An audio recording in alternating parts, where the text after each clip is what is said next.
Hey gorgeous! Anang malamyos na tinig ni Mark, sabay halik sa pisngi ni Nerissa. Iyon ang gumising sa natutulog na diwa ni Nerissa.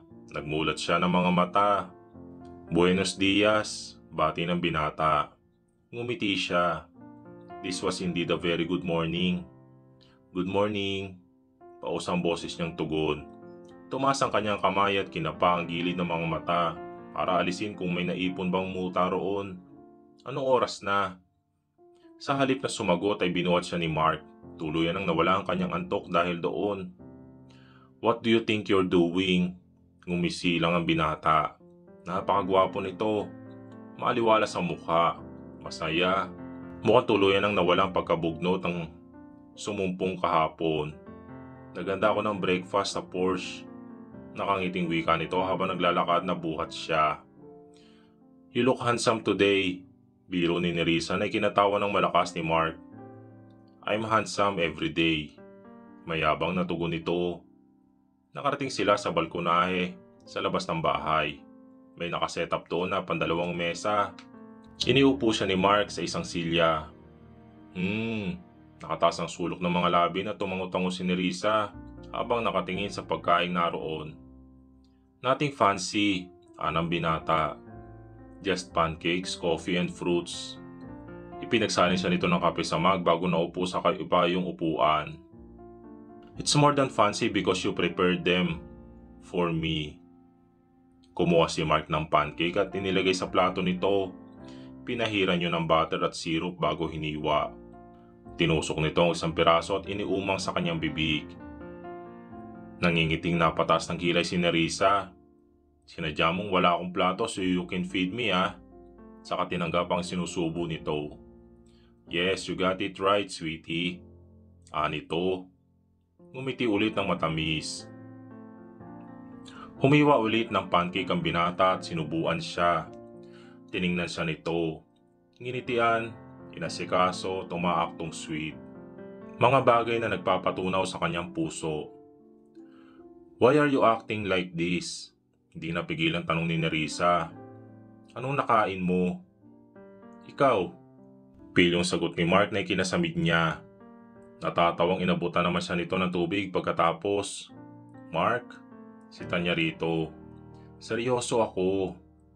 Bakit? Seryoso din naman ako Sagot ng binata. Ang nakakahawang ngiti at ang masayang kislap ng mga mata ay mahirap na hindi mapansin. He was so gorgeous, so captivating. Kinindatan siya ni Mark. Open your mouth. Nito nasusubuhan ulit siya. Tinanggap naman yun ni Nerissa. Akin na ang plato. Ikaw naman ang kumain. Si Mark na mukhang natuwa pa sa sinabi niya ay agad na inabot sa kanya ang plato. Naghiwa siya ng pancake at isinubo rito. Nakatingin ng diretso sa kanya na tinanggap ng binata ang pagkain. And then he stared at her again. Mark, natatawang saway ni Nerissa. Hindi alam kung maiilang o ano. No. Hindi siya naiilang kundi kinikilig siya. Kinikilig ang kanyang puso. What? Tanong nito. You're staring at me. And so? Nangingiti at muling inirapan niya ito. Oh, sandali lang. Tumayo si Mark. Papasok na sana sa loob pero agad na nakabalik ng lampasan siya. Sa gulat ni Nerissa ay inangkin nito ang kanyang mga labi. He left her breathless. Hindi siya makahuma ng tuluyang pumasok ang binata sa loob ng bahay. Tila naiengkanto na natulala siya habang hinahaplos sa mga labi. What was that? Why is he acting like he was a love-struck guy? Mga bulaklak ang iniumang sa kanya ni Mark na makabalik ito. Bulaklak. Yes, bulaklak. Para saan ito? Tanong ni Nerissa. Walang bulaklak sa beach house kaya malamang ay pumunta ang binata sa bayan para makabili ng bulaklak. Para sa iyo. Nakangiting tugon nito. Bakit mo ko bibigyan ng bulaklak? Gusto sana niyang itanong pero pinili na huwag na lang. Thank you. Bienvenido, nito. Siya nga pala, gusto mo sumama sa akin sa palengke mamaya? We'll buy some beer saka karneng iba-barbecue. I'm telling you, masarap ako mag-barbecue. Yung lagi ang toka ko kapag may handaan sa bahay sa Spain. I know, may nabasa akong article tungkol dyan. Meron pang ang picture na topless ka habang may hawak na tongs at nasa harap ng isang grilling pan na mas naglaway pa ang mga fans sa katawan mo kaysa sa barbecue na iniihaw mo. Tulad ko. Sabi ko sa aking sarili, sige, sasama ako. Mahusgahan nga yung barbecue mo. Wika ko kay Mark. Isang madilim na shades at baseball cap ang tanging isinuot ni Mark para gawing disguise. He wore denim shorts, a shirt and a sandals. At dahil mamimili sila, ang kotse ni Nerissa ang kanilang dinala. Si Mark ang nagmaneho. And damn, ang swabe nito magmaneho. Iisang kamay lamang ang nasa manibela. Ang isa pa ay nakapatong sa hita nito at patapik-tapik doon sa pagsabay sa musikang inilalabas ng car stereo. Ang lakas talaga ng appeal ng binata sa itsurang yun. Picture perfect. You look so cool. Hindi mapigil ang bulalas ni Nerissa. And hot. Natawa si Mark. Sinulyapan siya nito at kinindatan. Pagkatapos ay inabot ng libreng kamay ang kamay niya at pinagsiklop. Ipinatong ng binata ang magkaulayo nilang mga kamay sa ibabaw ng hita nito. Jeez, parang sumasayaw ang puso ni Nerissa sa kilig. I mean, how do I explain it? You behind the steering wheel is, I'm hot, no further explanation required. Mayabang na wika nito. Pinagdiinan pa ang Spanish accent. Humahagikik siya. Grabe ang yabang ah. I'm confident. Magkaiba ang dalawang bagay. Tugon ni Mark. Agree? Yeah, right. Natatamang pagsuko ni Nerissa. You're hot, period. Natawa ang binata. Lapit ka pa. I mean, umusog ka pa sa akin ng kaunti. Umusog nga si Nerissa papalapit sa driver's seat. Inialis ni Mark ang pagkasalikop ng kanilang mga kamay at iniakbay nito yon sa kanya. Nakagat niya ang labi sa kilig na nadarama. Wow, this man is so sweet. Humilig siya sa balikat ng binata. Pagkatapos ay nagsimula itong humimig ng isang kanta na hindi niya maintindihan dahil Spanish song. But just the same, his singing voice was so cute. Lalong lumalawak ang kanyang ngiti. Lalo siyang nai-inlove kay Mark. Napatuwid ng upo si Nerissa sa naisip at nalilito. Hey, you okay? Tanong ni Mark. Is my singing voice that bad? Kinalma niya ang sarili at pilit na ngumiti. No, may naisip lang ako. Isang idea para sa nobela ko. Tama, isang idea. Isang idea nakakatakot kung magiging totoo. Ako, in love kay Mark? No way. I only desire this man. Magtitirahan nga lang kami, hindi ba? At titirahin lang niya ako. No more, no less. No feelings. Okay, tumangot-tangong wika ni Mark. Inabot nito ang kanyang pisngi at hinaplos. Binigyan din siya nito ng isang ngiti. Isang ngiti na parang humahaplos sa kanyang puso. Lihim na napalunok si Nerissa. You're not in trouble, Risa. You're not in trouble. Pagkukumbisi niya sa sarili. May naisip din ako. Isang magandang idea para sa nobela mo. Anito sa tinig na baritono at mababa.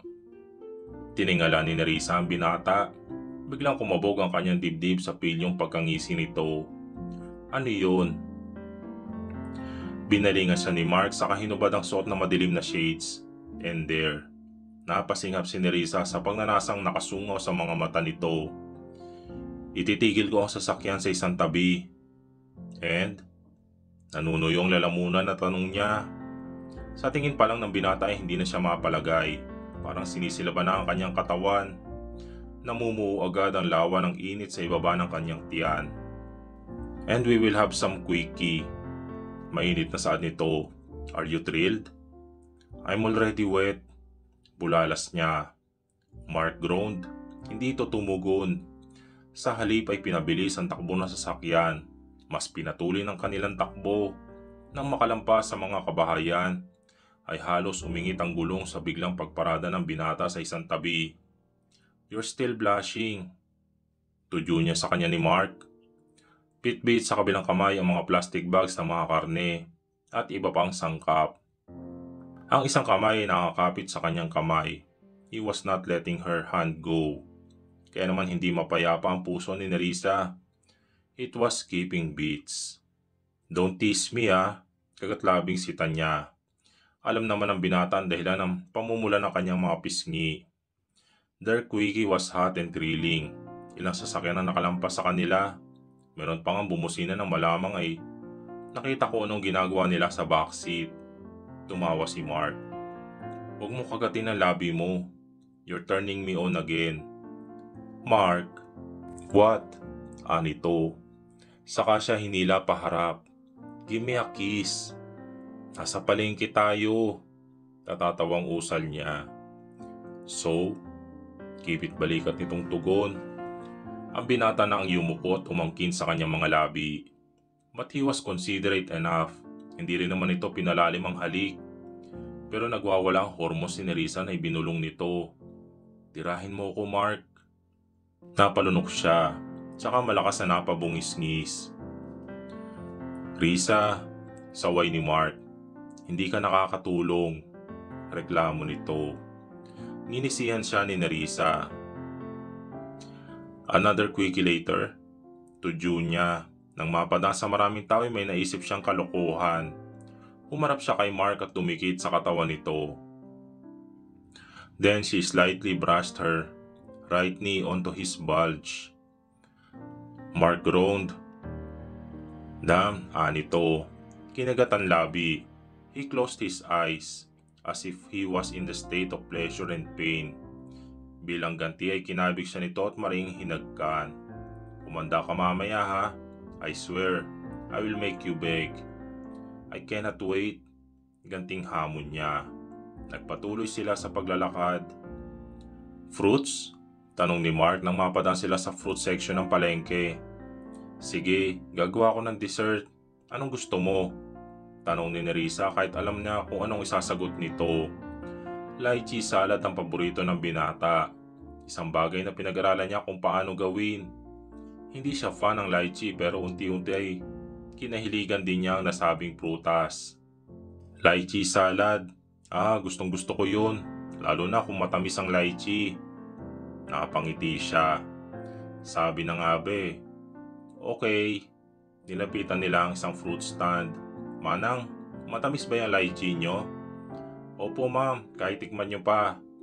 Nakangiti namang tugon ng tindera. Matatamis po yan. Parang kayong dalawa ni sir. Sweet, maganda, gwapo, at sariwa rin ang lychee ko. Parang kayo. Pareho silang natawa ni Mark sa sinabi ni tindera. Sige nga po. Ikaw talaga ate, lakas mo makamarketing Pakikiluhan nga po kami 2 kilo Sabi ni Nerissa. Agad namang kumilos ang tindera pero ang tigilan ng may mapansin. Nandito na naman ang mga tinamaan na magaling na to, komento ng tindera. Sabay silang napalingon ni Mark sa tinutukoy ng nagtitinda. Grupo yun ng 4 na kalalakihan, mukhang mga siga sa kanto kung umasta at mga lasing. Banayad na itinago si Nerissa ni Mark sa katawan nito. Nakaharap siya sa fruit stand habang ang binata ay nasa kanyang likuran. Hoy, mestisong hilaw, sabi ng isang tinig na nagpasikdo sa dibdib ni Nerissa. Nakita namin ang ginawa mo. Itinatago mo ba sa amin ang girlfriend mo? Berto, huwag niyong guluhin ang suki ko. Saway ng tindera. Mark, alis na lang tayo, sabi ni Nerissa. May pumatong na isang malaking kamay sa balikat ni Mark. Pati nga na syota mo, tinatago mo pa Anang lalaki. Hindi makita ni Nerissa ang mga mata ni Mark dahil sa suot na shades. Pero nakita niyang pagtiim ng mga labi nito at ang pag-ikting na ekspresyon ng muka. Mark, let's go. Mark let go of the plastic bags. Hinayaan nito na bumagsak lang ang mga iyon sa kalsada. Maging ang kamay niya ay binitawan din ng binata. Mark, wag. Takot na usal ni Nerissa. Lalo na nang palibutan na sila ng mga lalaki. Lumalaki na rin ang komosyon. Mukhang pinangingilagan ng grupo dahil walang nagtatangkang umawat sa mga ito. Alam niyang marunong ng self-defense si Mark. Nang mamatay si Teresa ay ilang beses itong nalagay sa front page dahil daw sa pagbubugbog. Hindi iyon itinatama ng binata pero ayon sa mga nakakita ay self-defense lang naman daw ang ginawa nito. "Hoy, kinakausap kita," sabi ng mato na lalaking nakahawak sa balikat ni Mark. Humarap ang binata. Nang mahantad si Nerissa ay natuon sa kanyang legs ang mga mata ng mga lalaki bago nagsisipulan. Iyon ang pumutol sa pagtitimpi ni Mark dahil agad nitong nabigwasan ng suntok ang nasa harap. Sa lakas ng impact ay tumimbawang ang lalaki at mukhang nakatulog na.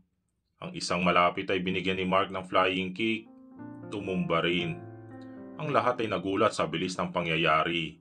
Ang dalawang lalaki ay mukhang inatake ng takot at tumakbo palis. Tumakas din ang lalaking binigyan ni Mark ng flying kick.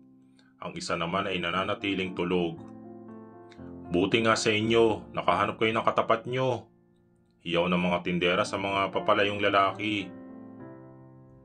"Okay ka lang ba?" tanong ni Mark kay Nerissa. Tumango si Nerissa. Hinagka ng binata ang ulo niya.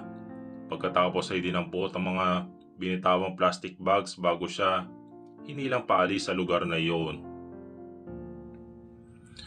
Nagpalakpakan ang mga tao sa tuwa sa mga nangyari.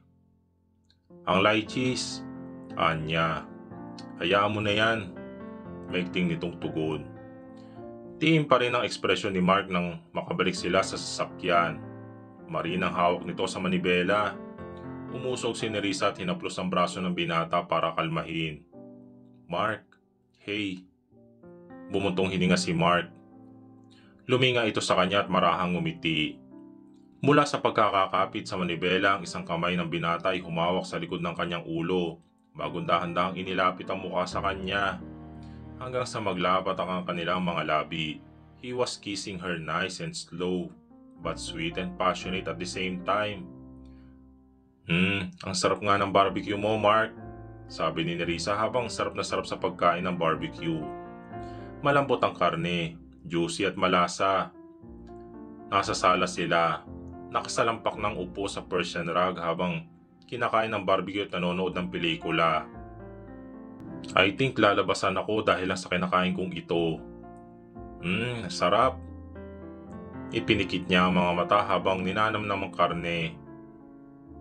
Napapaungol siya ng kunwari. Nasa tinig na parang na siyang nasa sukdulan. "So good. This is so good."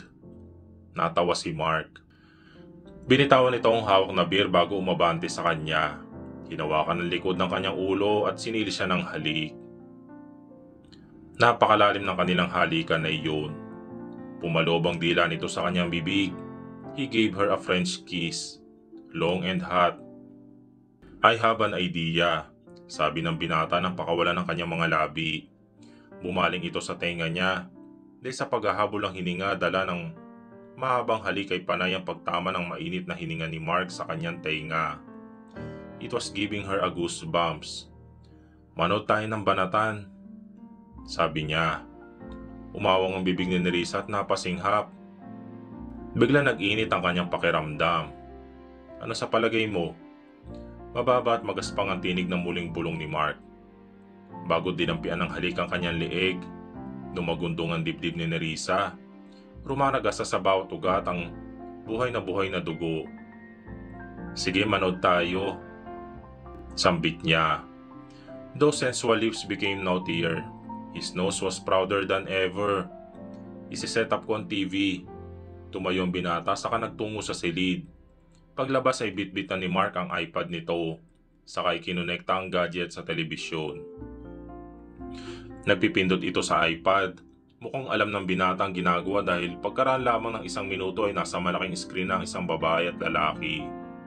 Pagkatapos ay bumalik na si Mark sa kanyang tabi. "Shouldn't we get back to the party?" Anang babae. Bumubulong sa lalaki habang nasa isang silid. American sa mga ito. May kapilyahan ng mga mata ng babae. May ngisi sa mga labi. "We should," tugon ng lalaki. Hinapit ang babae na napasinghap pero agad ding umiti ng mapang-akit. Inangkla ng lalaki ang binti ng babae. sa balakang nito bago pinailalim ang kamay sa bestida ng kaniig. Nang umawang ang bibig ng babae at suminghap ay alam na ni Nerissa kung saan mapupunta ang palad ng lalaki. In a while, uminit ang eksena. Itinigilan ni Nerissa ang pangunguya ng barbecue dahil nahihirapan na siyang lumunok. Pakiramdam niya biglang naging maalinsangan ang paligid. Napasulyap siya kay Mark. Umiinom ito ng beer.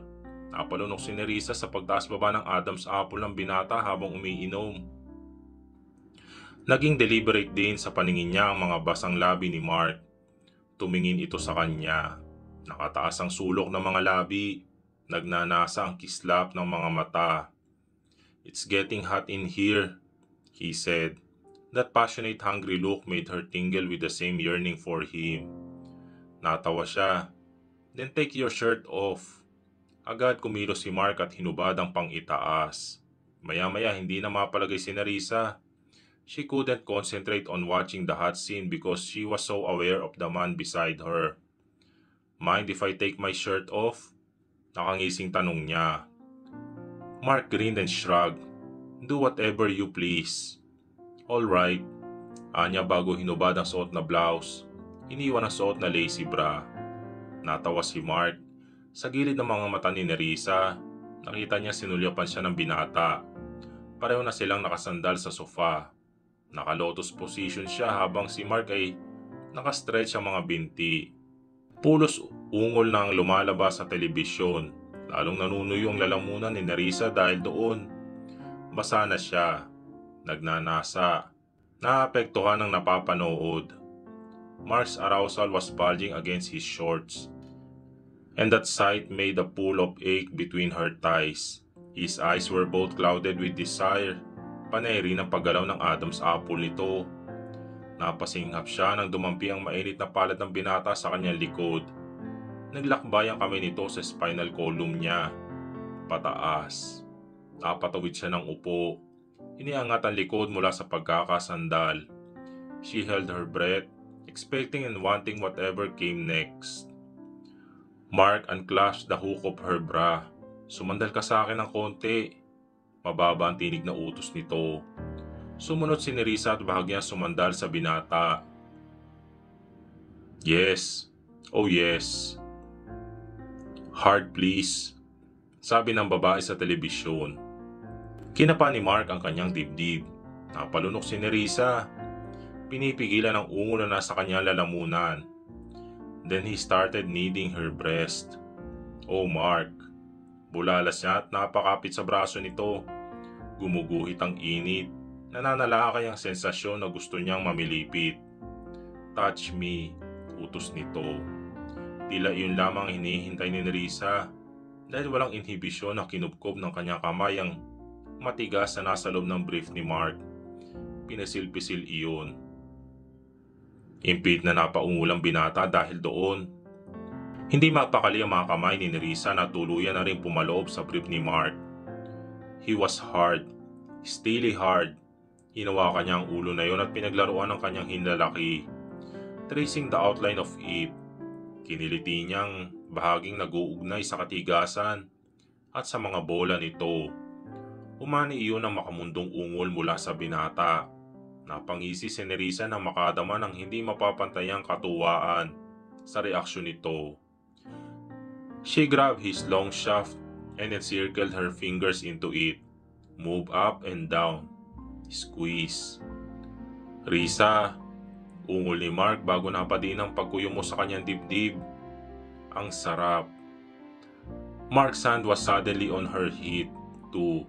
His expert fingers work on her hip, playing, teasing and probing. Pinadaan ang daliri nito sa kanyang kuntil habang maabot ang labi ng kanyang perlas. Nararamdaman niya ang pamamasa nito.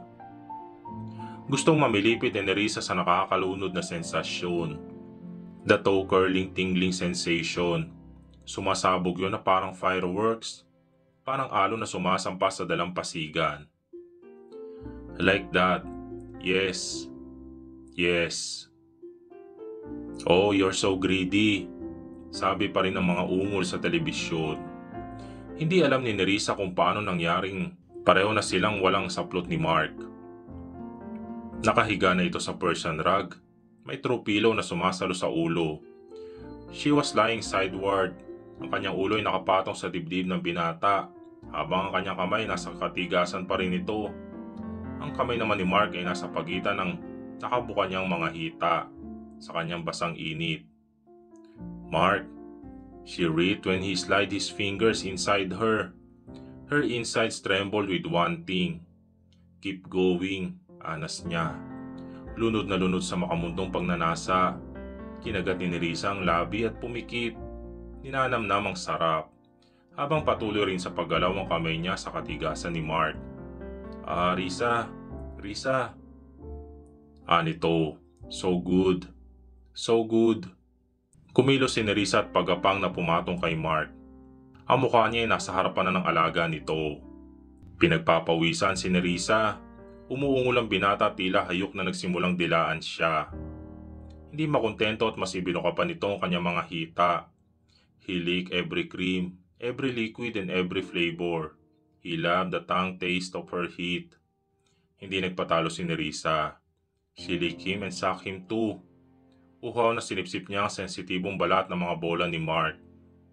She stimulated one then the other, closing her mouth around them, licking and savoring his musky taste. Sinisipsip niya ang malarosas na ulo nito. Tinutudyo ng kanyang dila ang mga labi at ngipin. He was in and out of her mouth. Oh, he was so delicious. So carnally delicious, like food of the highest order. "You're so good, Marty. Like that," sabi sa telebisyon. "What will I do without you?" sabi pa ng lalaki sa TV. Itutuloy.